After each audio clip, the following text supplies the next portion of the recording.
Alors j'ai adoré cette femme, c'est une grosse injustice aussi. Elle s'appelle Marie Sizun, je ne sais pas comment on dit, Sizun je pense, Arléa chez Plage. C'est une vieille dame qui a écrit des tas de bouquins qui sont tous plus merveilleux les uns que les autres et je ne sais pas, et c'est un peu de notre faute aussi libraire, et c'est un peu des fautes des lectrices aussi parce qu'on nous avait dit que c'était des romans pour femmes. Donc bon, vous savez, les fameux romans pour dames où, je sais pas, les dames elles comprennent, mais alors nous, ça nous gonfle royal, tu vois, c'est genre... ça va. Et ça, c'est un bijou, une ciselure, c'est ciselé, c'est... Alors, et apparemment, elle est super douée parce que le truc, c'est du déjà vu, du déjà lu apparemment. C'est-à-dire que c'est une jeune femme qui est sur une plage de Bretagne ou de Normandie. Elle attend l'homme de sa vie. Le problème, c'est que l'homme de sa vie, il viendra que le samedi. Elle a une semaine à l'attendre. Et que l'homme de sa vie, il est marié. Puis, vous savez, les hommes mariés, ils vous promettent toujours de divorcer, mais ils ont toujours une bonne raison pour jamais divorcer. Mais elle pense que le sien, bien sûr, il va divorcer. Mais c'est pas ça du tout. Enfin, c'est pas ça. C'est aussi ça.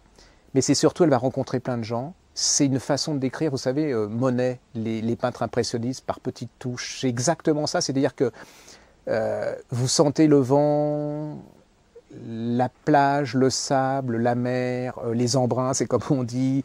Vous sentez la nostalgie, la solitude de cette femme, ses espoirs, ses cris, mais avec un sens de... C'est au scalpel, il n'y a pas un mot de plus, c'est tout en tendresse, c'est tout en finesse. Si vous êtes un mec, vous pouvez le lire aussi, parce que je me suis fait complètement avoir, mais alors complètement avoir, vous êtes complètement dedans. C'est un livre dont vous vous souviendrez vraiment beaucoup, et puis alors en plus vous allez vouloir lire d'autres choses d'elle. Les filles, si vous n'avez pas lu ça déjà, bon les garçons aussi, hein, parce que c'est vraiment c'est vraiment restreindre les choses, mais les filles, si vous n'avez pas lu ça, vraiment, vous êtes passé à côté. Puis, bon, Marina l'a lu aussi, Marina Carrère d'Ancos, elle est tombée complètement accro de ce bouquin. Tout le monde est tombé accro de ce bouquin, et je ne sais pas, ça ne marche pas.